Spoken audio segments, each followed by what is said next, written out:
Right, now this will tell us. And that's pretty conclusive. Still going. Close. I think he got it down. How strong is he?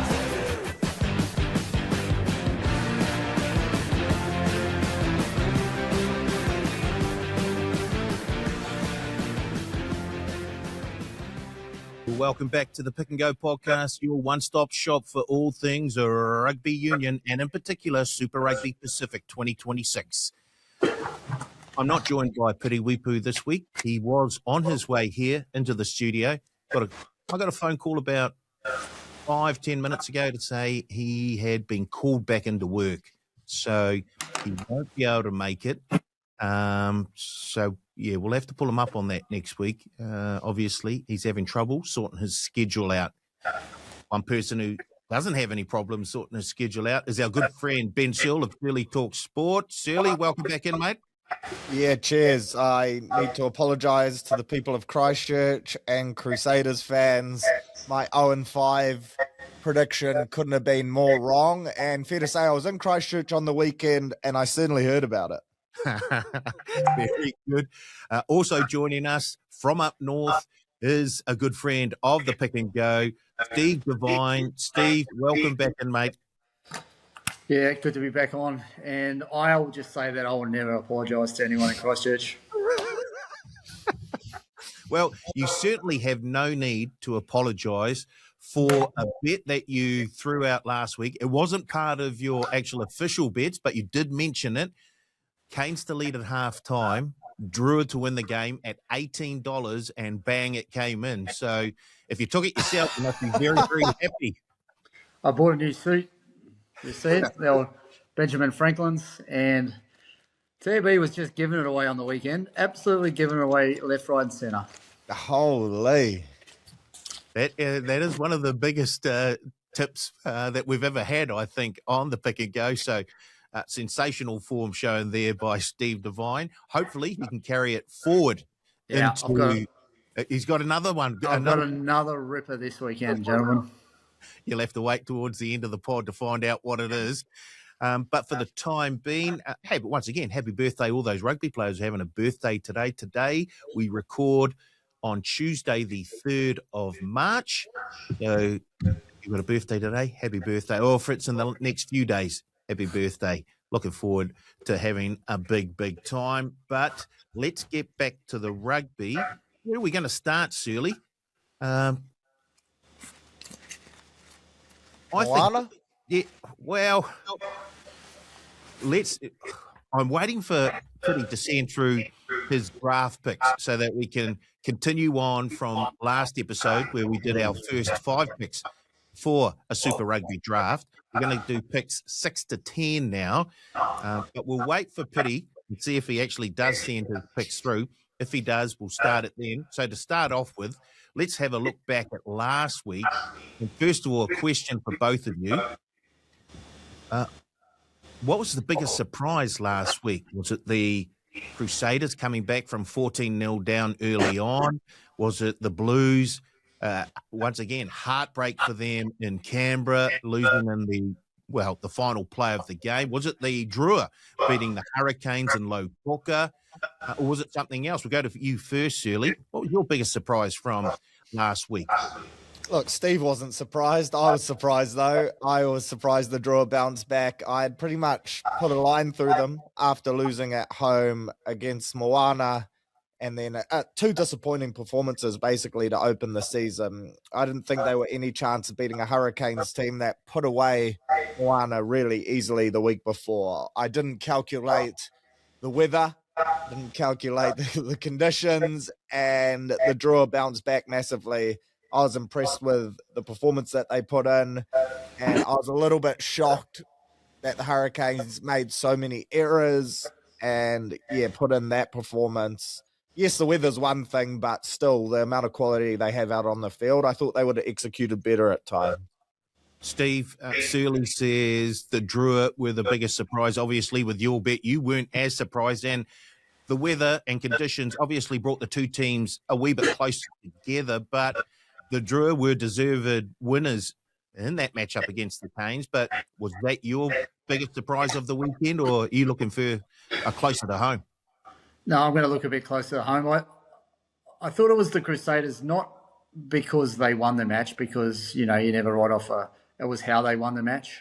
I think last year the competition threw up a lot of questions around, a team's passion. And I just think the Crusaders lit the fuse early in the week last week, and they turned up, and not the best start, but they just grew. And I think that was a very, very dominant performance over a Chiefs team at home on a bit of a roll.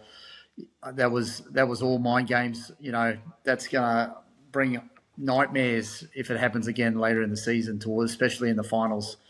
It wasn't flash. It was just a very dominant performance, and you could tell at the end of the match, Will Jordan made that try-saving tackle and stood up and was excited. You could tell the big boys stood up, and that's very important for the Crusaders, and probably very unfortunate for the Blues this weekend. Certainly, there was certainly a wee bit of feeling in that game just before halftime. David Havili wasn't happy with the helping hand from the Chiefs' prophet, and you could see right at the end of the game when Will Jordan made that tackle, he got up and he was pumped. It would have had no effect on the final result, but he was so happy to, first of all, stop Leroy Carter. But I think just to put another sort of boot on the sort of the throat of the Chiefs, they, after going up 14-0 at home, you don't sort of think your team is going to be totally outplayed for the next 50, 60 minutes.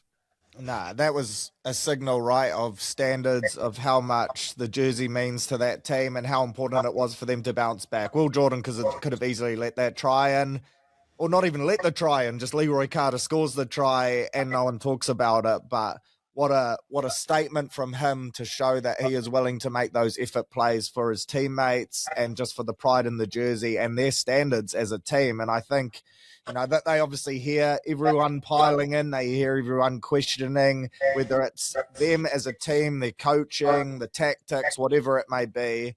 And I think that Jared Prophet incident right before halftime really worked in the Crusaders' favour. You could tell it lit a fuse with them, and it seemed to take them to another level for sure. They were up for this game.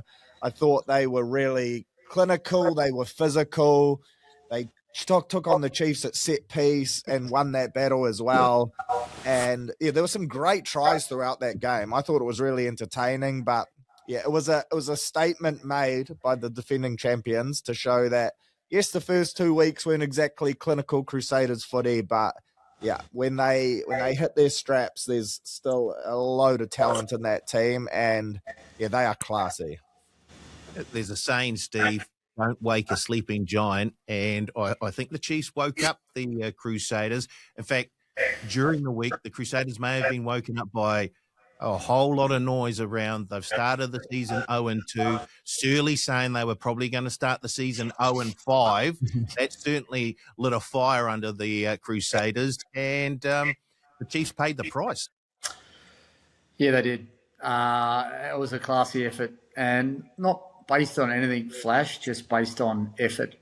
And that's when the Crusaders are at their most lethal, is when everyone is just intent on effort. So Chiefs take a big lesson out of that.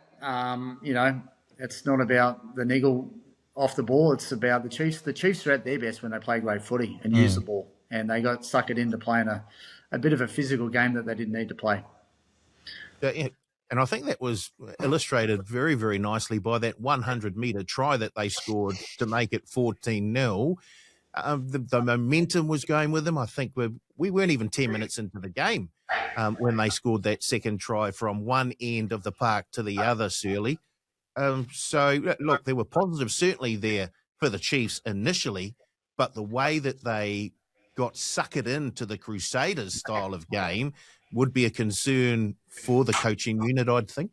Yeah, even at 21-7, Crusaders scored, and then Taukei'aho bounced back almost straight away. And just as you got the feeling the Crusaders coming back, you were like, oh no, here we go. The Chiefs are back on top again, and this game is going to perhaps play out how the first 10 minutes looked like. But yeah, as you alluded to, as Steve alluded to, they got dragged into a style of footy or a mentality that threw them off their strengths. They got carried away in the little things, a bit of the niggle and all those areas, and they fell into a trap, I guess. And in the end, like, the Crusaders were making them kick away so much ball, things like that. They looked un-Chiefs-like, and I think that would be the most disappointing thing for them, is that when they started the game, that 100-meter try, Nanai Satoro, beautiful, one of the best tries that we'll see in a very long time, or it's right up there anyway. But then when they got it wrong, they got it so wrong. So that game changed drastically. Steve, let's move from one giant to another. And the Brumbies are at the top of the Super Rugby Pacific table. They're the only unbeaten team left in the competition.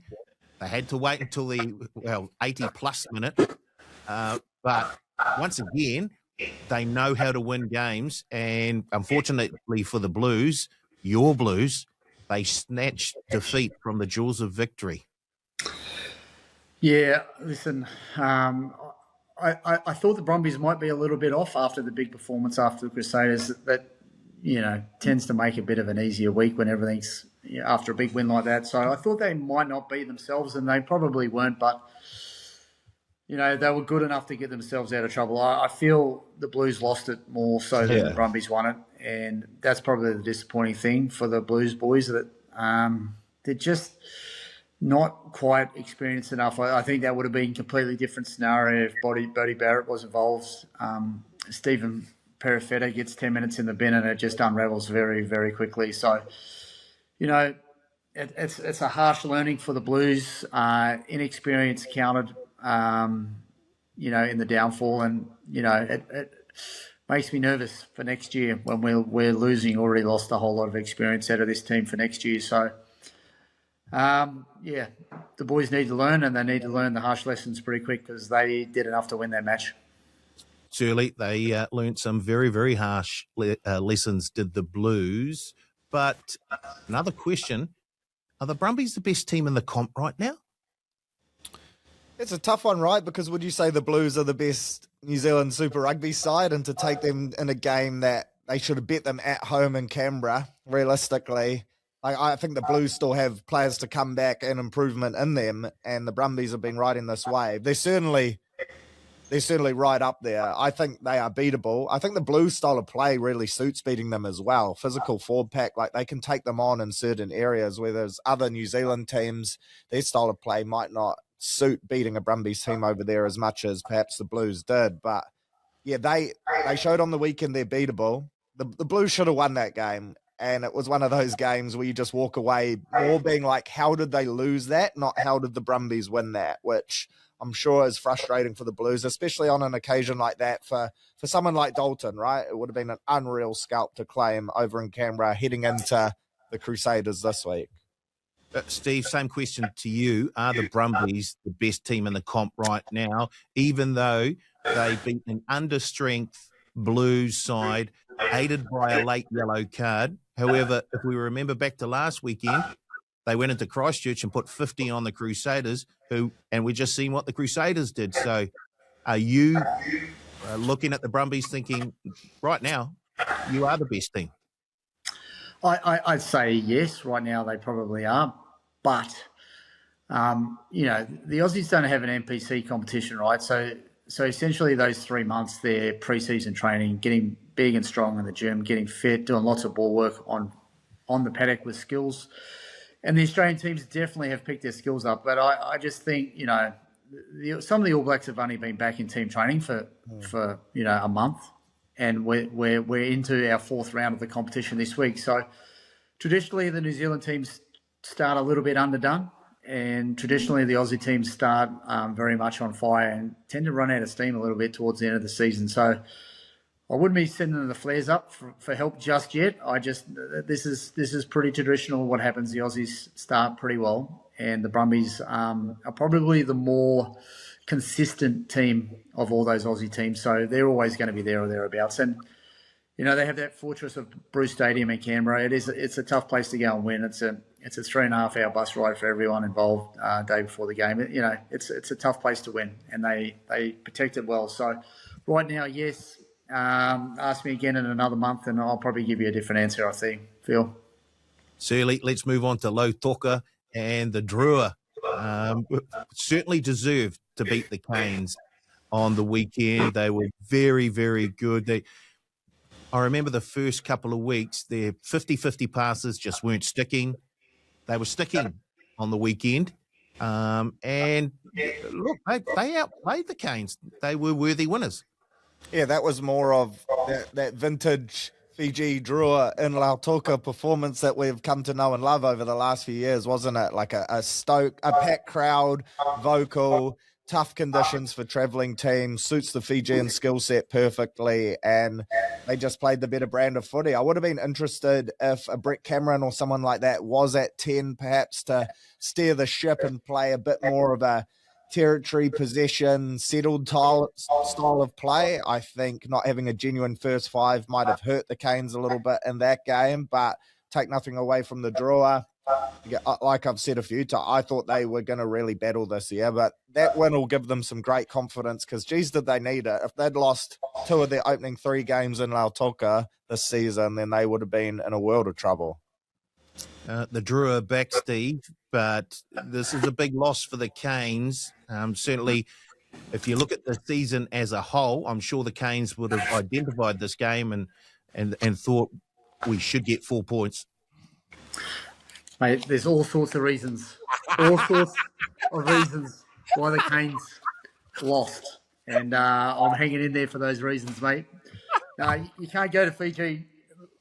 A lot of this game is about passion, right, and how you turn up on Saturday. The teams are too close. Fiji just turned up with some passion that we've seen for the first time this season and were good enough to get it done. I think the Crusaders turned up with some passion we hadn't seen this season and were good enough to get it done. And that's just the way the competition's going to roll for the next little while. The teams are so close on the field. It's just that little 1%, that little 2% performance, which is based all around the top 2 inches, and that's where we're going to be. You can't go to Fiji and expect to get a win against the Fijians because if they get it right, you're in for a tough day, and they proved it yet again. Obviously, Surly didn't have quite as successful a weekend as Steve, but if we look back on the round as a whole, I'm pretty sure the Highlanders opened up as a half-point favourite against the Reds. That means that I'm pretty sure every single underdog won except for the Blues. Like Crusaders were outsiders against the Chiefs. Drua were outsiders against the Canes. Force were outsiders against Moana Pacifica.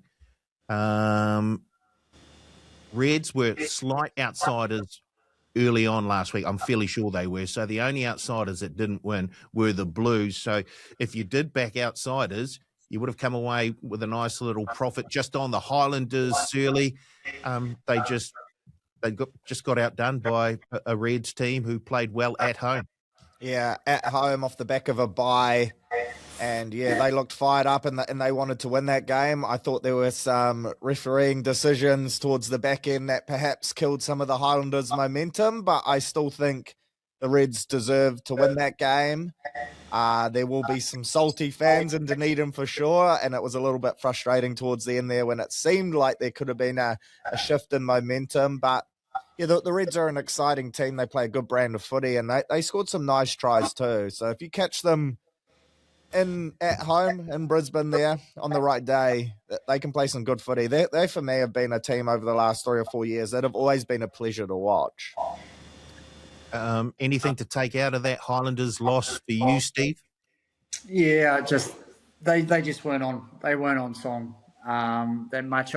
Like I've said, earlier, it was about passion, and I just think the Reds wanted it a bit more at home, and they were a bit more desperate for a win. So that's going to be the competition this year. And the Highlanders are a good team. They will front up every week. The different beasts at home, but you're going to get probably above par performance from what's expected of them, being quite young and inexperienced. But Yeah, they just weren't. That's a pretty classy Reds outfit, when they get their big boys back. So they were good enough, and deservedly so good enough.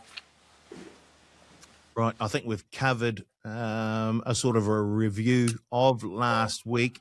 Just having a look at my phone, and it does look like Pity has sent through his picks for the draft. So, there goes $50 for me. Yeah, what is going on?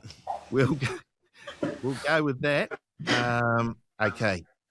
So, in the 2026 Super Rugby Pacific draft, with the 21st pick, Pity Wupu selects Josh Lord. Oh. Okay, I think next was... I think it was me. Was it you? Yeah. Okay.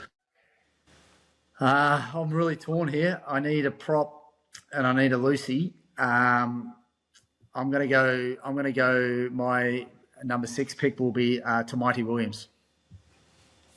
Oh, damn. Okay. I'm gonna go Joseph Swali'i. I need a halfback, so I'm going with Noah Hotham. Ooh. In good form at the moment. You get the next one as well, Sealy.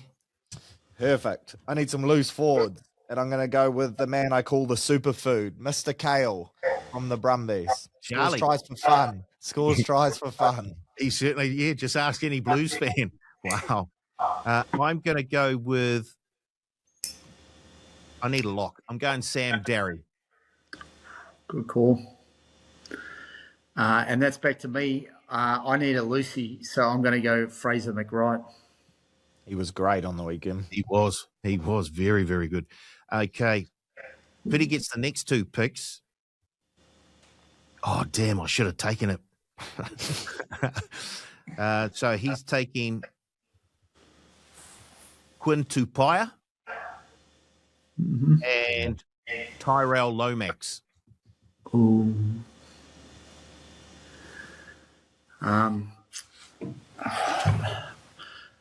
thinking my budget's probably getting a bit over what it should be. So I'm gonna.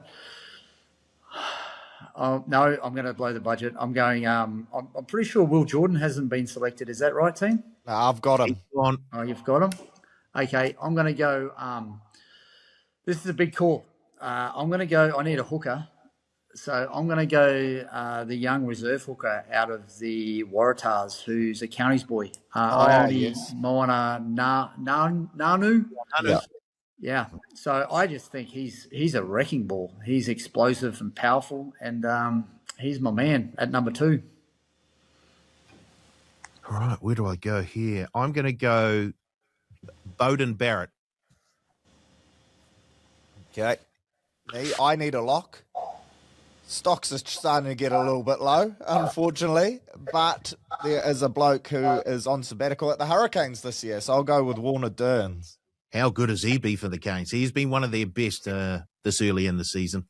For sure. So I'll take him, and then I get the next pick right, so I'll go with Christian Leo-Willie. Oh. Mr. Hattrick. Mr. Hattrick. By the way, he was paying $151 to score a hat trick last weekend against the Chiefs. Wow. Well, we know you wouldn't have been on that, Paulie, with your $10s. Otherwise, I would have been showing you my fan of 50. Mate, I have one question. Did you select Bowden Barrett as a fullback or as a 10? A 10. Oh, okay. I'm up for... Oh, hey, it's me. Get out of it. Oh, sorry. Off you go. Weird income. What have I got to cover? I'm going to go with Samipeni Finau. Nice. I need a outside back, so I'm going to go Leroy Carter. Oh, poor old Pity. Pity's going to go Toole. Then he wanted Dalton Papali'i, but Papali'i's already gone. Yeah. Then he wanted Finau. Finau's already gone. Then he wanted Leroy Carter. Leroy Carter's just gone. Then he wanted Tamati Williams. Tamati's gone. So he's going to have Narawa. And then O'Shea. Oh, Boucher. I thought he would have went one of those Wellington Lucy's for sure. Yeah, I would have thought that too. I'm down for. I'm going to lock in my other outside back. I'm going to go Jonah Nareki. Nice. He scores tries, and I need to score tries.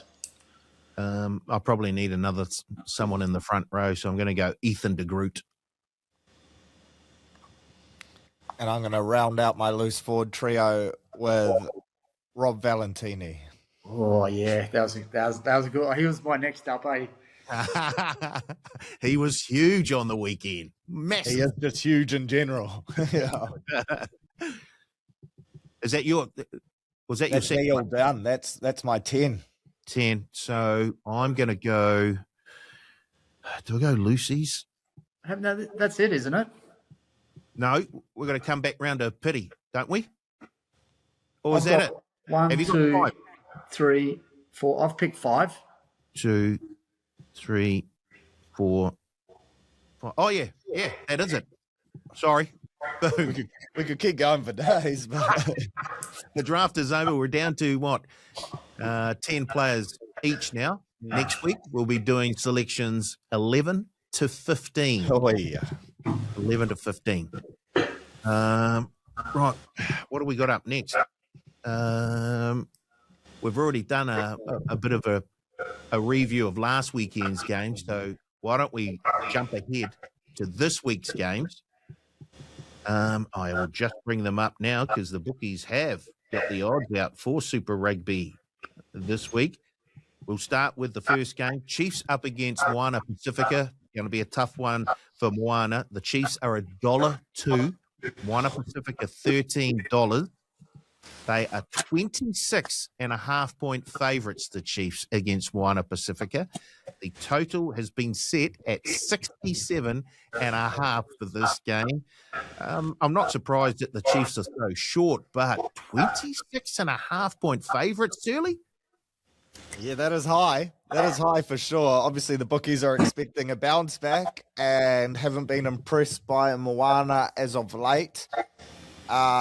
Look, I think Damian McKenzie will be back this week, I'm saying, and yeah, I think the Chiefs will be stinging. So I think that line is probably about right, to be fair. Steve, big line for Moana Pacifica to overcome, let alone win the game. Any positives for them? Not really. I think this is going to be a bounce back game for the Chiefs. So I'm saying it's probably going to be somewhere around about the 70 into somewhere maybe like the 15. Wow. It's going to be a hiding. It's going to be an absolute hiding. I think the Chiefs are going to learn that their game is playing rugby. Regardless, let's play our game and try and let the other team catch up. Don't get suckered into playing brutal up front. The Blues did it against them last year in that quarter final that they lost. They don't want to get suckered into that anymore.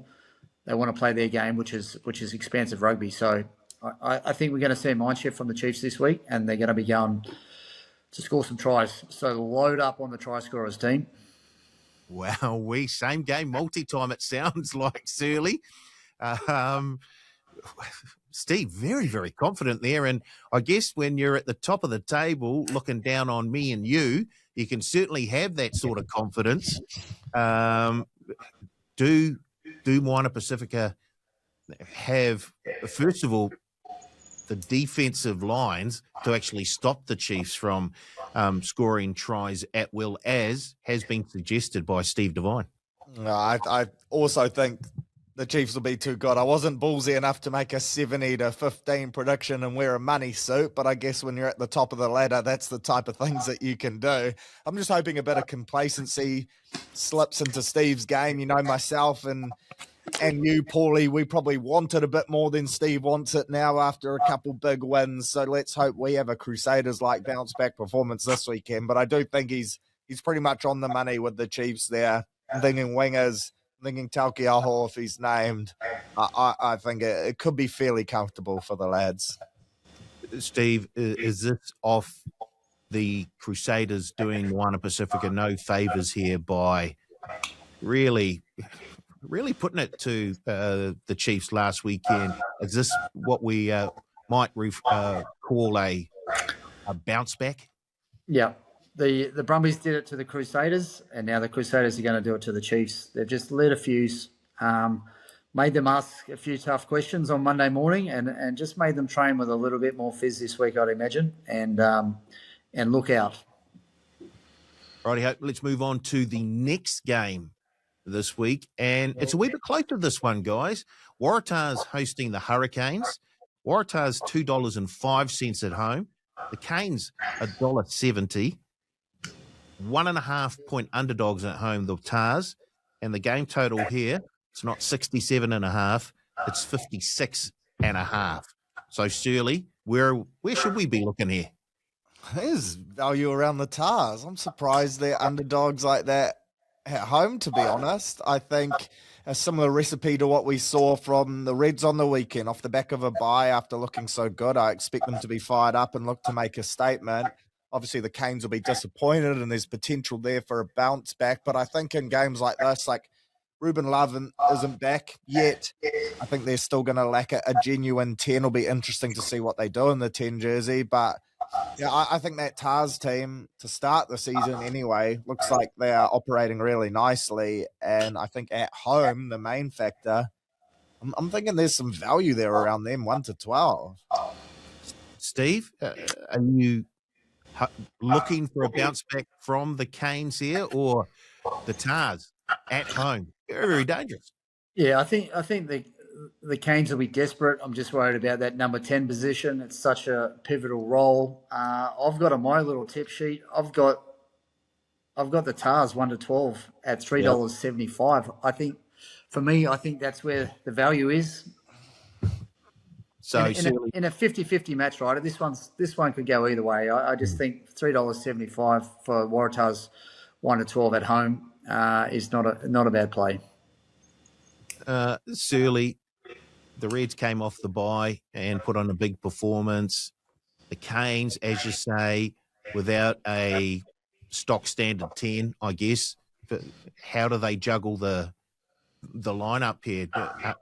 Do they do something out of the ordinary? Do they throw a Geordie Barrett in? Nah, they wouldn't do that. That's not right. There's potential too, right? Because there's options in the midfield. Like Riley Higgins is a quality footballer that we haven't seen get an opportunity yet. I love him in the 12 jersey. So I genuinely think that is an option that they could look at because Geordie's skill set translates well to that. So I wouldn't be surprised to see them go there and play a bit more conventional in terms of kicking game and getting the team around the paddock. It's an interesting one, though.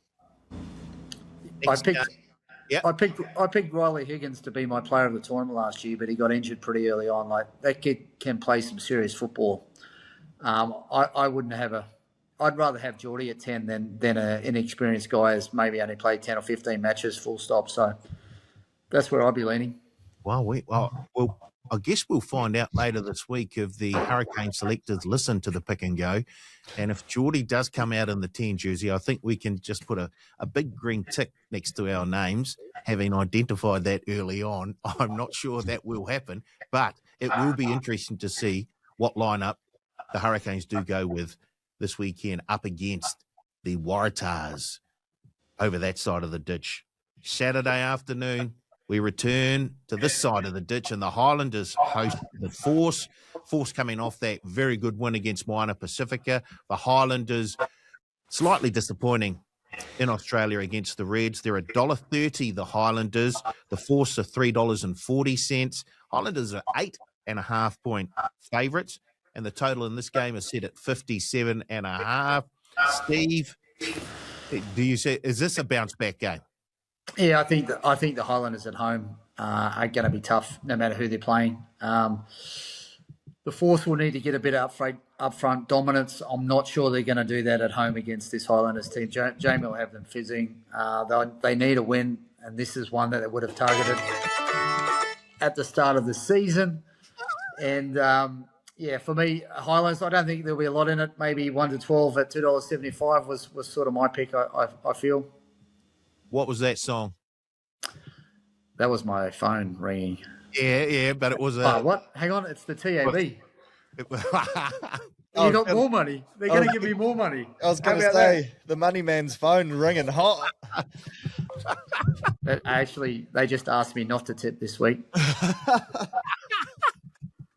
Well, once again, you'll just have to wait a little bit longer to find out who Steve Devine is tipping out in Super Rugby Pacific for this week. Surly, Highlanders back home. Surely we see a resurgence.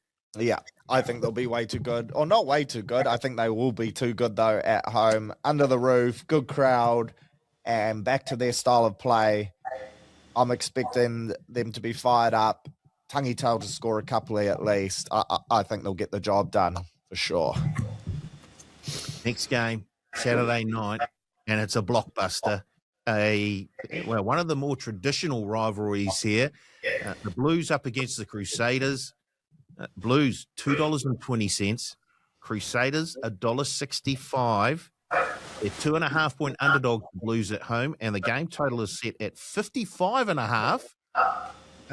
After we saw the Crusaders score 40-odd, last weekend against the Chiefs. First of all, would we have seen these sorts of odds, Surly, if the Crusaders had lost last weekend against the Chiefs? I dare say that the Blues would have been favourites.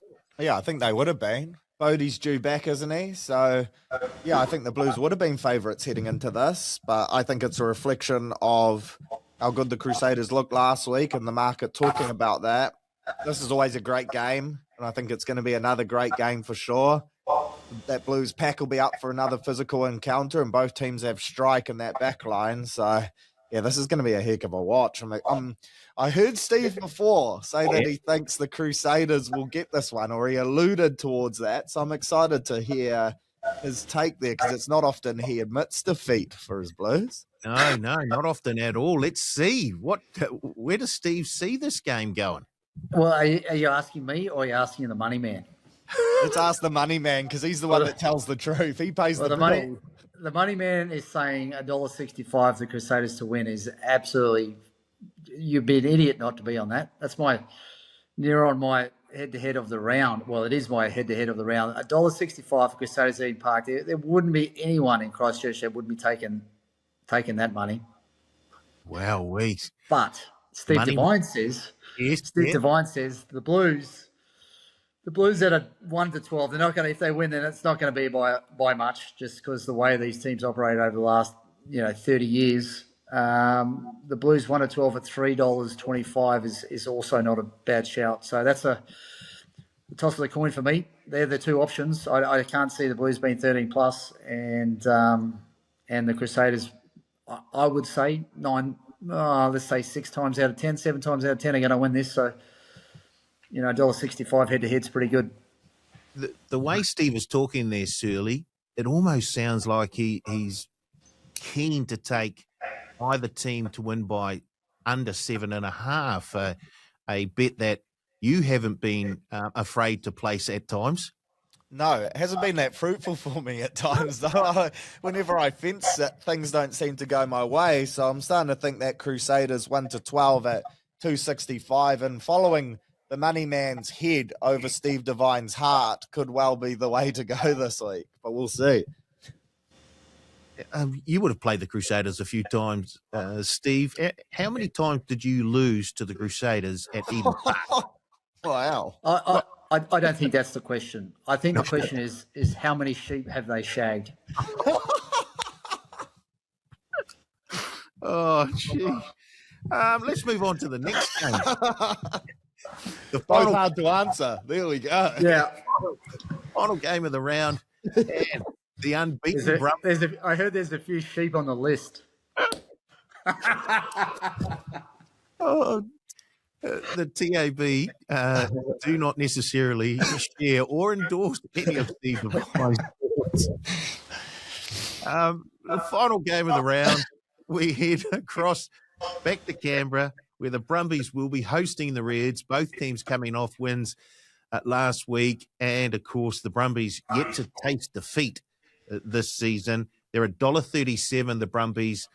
The Reds, $3. They're 7.5-point favourites at home. And the game total is set at 58.5. Do we just go with the Brumbies here at $1.37, Steve? My little list likes the Reds at 1 to 12, $4.40. I think the Brumbies have had 3 very tough weeks. They'll they haven't used a lot of rotation. They use their players week in, week out. I just think this week, after 2 really tough weeks, they could be, if they're going to fall over, it could be this week against a pretty good Reds team when they're on fire. So another one where I actually think this week is also a bit of a toss of the coin. So that's why I'm sort of leading into a little bit more money with the Reds. Well, surely you're with the Brumbies. Well, I had a similar mindset in terms of the Brumbies had to be so up for that Crusaders game. Then they had to dig so deep to win that Blues game that surely there's a toll that it takes. Reds off the back of a bye and a good win against the Highlanders. So, look, I just dogged my option of going either team within 7.5. But I think it's a great option in this game because I think this is going to be a really close game that the Reds could potentially be more up for than the Brumbies. I guess we should move on to a bit of betting. But before we look at what we're going to do this week, we should probably go back to last week. And it wasn't overly successful, if I recall correctly. In fact, I don't think any of us got our best bet bundle bets up. I'm fairly sure on that. But look, if the Blues had been leading at halftime, I would have been swinging from the rail. I would have been absolutely doing handstands because the Brumbies went on to win, and it was, I think their half full-time turnaround was around $6.50. So that missed. I don't think our best head-to-head bets got up either. I think I had the Canes, right? So. Yeah. In fact, yeah, you may have had the Canes 13 and over as well at some stage. Yep. So no good. There were a couple of try scorers that got up, though. I think it was Steve that had Quinn Tupaia. Yeah. I had Quinn for a try. Yep. And I think he was around $2. Every time he mentions his best bets, the phone rings. They're listening to you. I think, am I allowed to take a call from Betcha? Or they want me? Delete. I don't know. No. Not here. And I tipped out Carlo Tizzano to score a try at around $2, and he duly obliged. So, but apart from that, it was fairly slim pickings, to be fair. I think in the point start, Surly went either team under 7.5, and was it the Highlanders Reds game? Is that the game? Yeah. No good, but I think Steve might have been successful. Yeah, I got the Blues at 6.5 point start. Plus 6.5, that's right. Yeah. And Quinn Tupaia for a try. Yeah. That's why you've got the moneymaker shirt on. So that's exactly why. It's going off. So let's look ahead to let's look at this week now. So just the three of us. Let's start with the money man. The money man can tell us his best head-to-head bet for this week. I'm going to go my best head-to-head, only for value-wise. And this is all about, rocking up next week wearing this same shirt. I'm going to go Crusaders at $1.65. Crusaders to beat the Blues at $1.65 for Steve Devine. Surly, your best head-to-head? I'm going to go the Tars to beat the Canes. Wow. $2.05 on the Tars to beat the Canes. Yep. I was actually looking at that bet myself, but I'll stay away. You Hurricanes fan, you, eh? What a guy. I just want to put the moneymaker shirt on, and I can't. Go on, take the Chiefs at $1.02. I know it's burning for you. I'll take the Brumbies at $1.37. I think they will be just a wee bit too good for the Reds, even though the Reds did show a whole heap of guts last weekend in their win over the Highlanders. Right, next up, Steve, your best point start. I'm going to go the Chiefs at 26.5. I think they will blow that out of the water. I think it's going to be closer to 40. Chiefs minus 26.5 at $1.90. Early. I'm going to go the Reds plus 7.5. Oh, gee. Just because I took the Brumbies. Right. Basically, yeah. One of us is going to be right. I'm going to take the Waratahs plus 2.5 against the Canes. Oh, just because I went the Waratahs. Perfect result would be the Canes win by 2 points. There we go. I get my point start. Back to Steve for a try scorer. Of course, the teams haven't been named yet, but we'll have a little go anyway. I'm going to go Blues Crusaders match. I think one of the two, Tamani Williams or Sam Darry, to score a try against his old crew, but probably more likely, definitely playing will be Tamani. So Tamani to score a try at any time. Tamati Williams to score a try against the Blues for the Crusaders. Well, Shirley. Yeah, I'm in three minds here, but I'm going to stick with the one game. I'm going to go Max Jorgensen to score for the Tars. At $1.03. If he's at $1.03, then I'll go Tangito with a double against the Force. He will not be $1.03, so Jorgensen for you to score a try. Correct. I'm going to steal one from Pity. He's taken Caleb Tangito a couple of weeks in a row.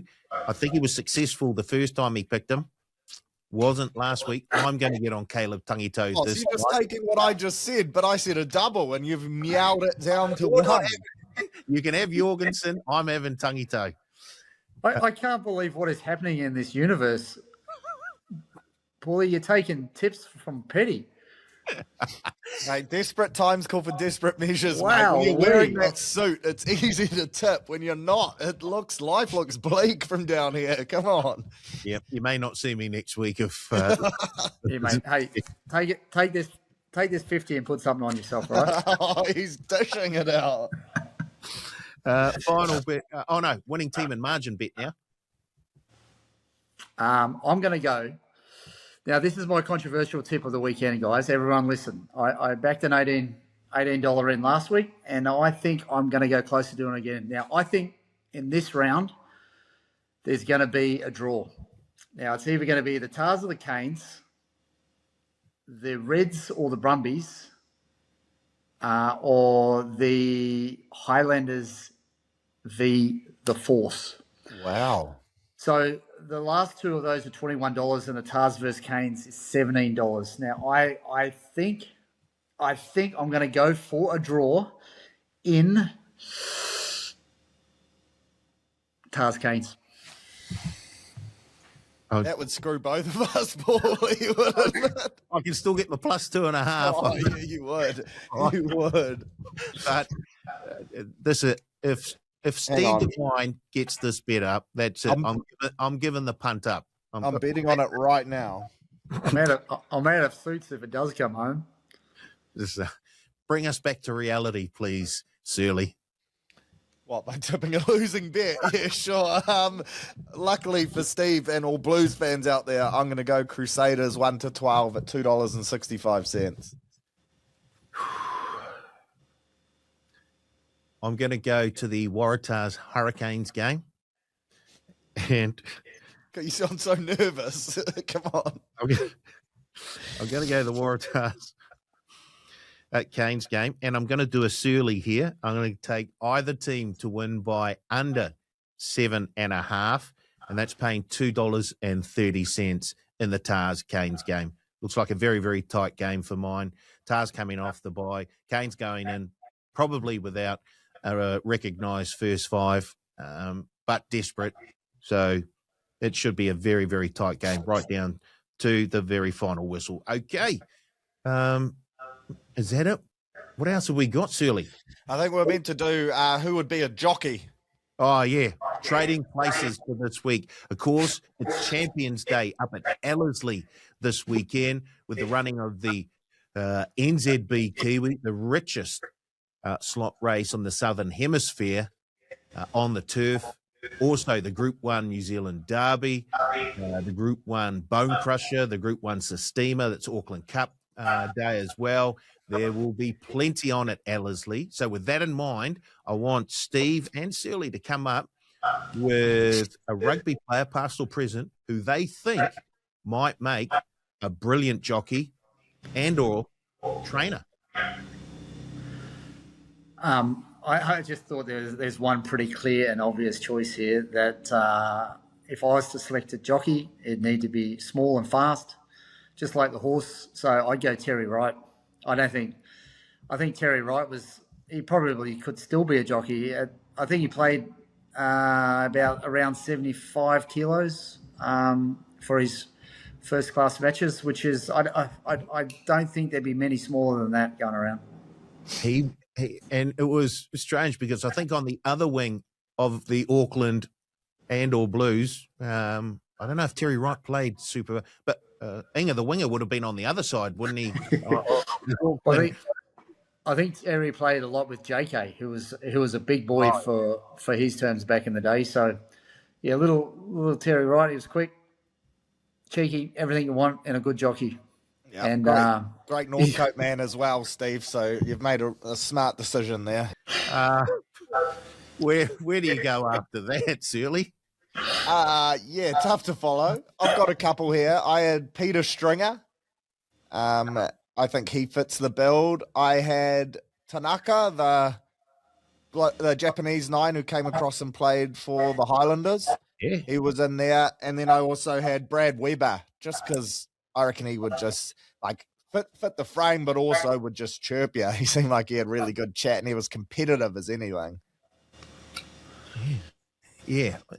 I sort of looked at a trainer first, and although he's not he wasn't known as being a rugby player, I thought Ted, who coached the All Blacks to World Cup success, Sir Ted. Yeah, Sir Ted. I do. The way you just said it there was just Ted. I was like, that could be anyone, mate. It could be a teddy bear in some way. Yeah, it's true. Come on. Steve's biting his tongue. He's got something to say, but he's... Sir Ted, who was so adept at handling all types of temperaments and personalities when it came to players. I'm sure that would transfer over to the four-legged equine variety. So I think Sir Ted would have made a great trainer. And I thought Stu Forster, former Otago halfback from a few years ago, thought he would have made a great jockey as well. He was always nipping around that very, very good Otago forward pack. Didn't mind a confrontation. I think he would have suited the saddle very, very nicely. So Stu Forster as a jockey, Sir Ted as a trainer. I know Richie McCaw was probably too big to be a jockey and probably wasn't much of a trainer. But, gee, we should have bred him like a stallion. We should have bred him like Zabeel, shouldn't we? Yeah, you're going to have a word with them about that one, Steve. I'll leave that in your camp, big guy. Yeah. It should have just been compulsory.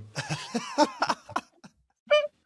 often wonder if, we got Richie and Dame Valerie Villy together and, what sort of front rows would have we been breeding? I often wonder about things like that.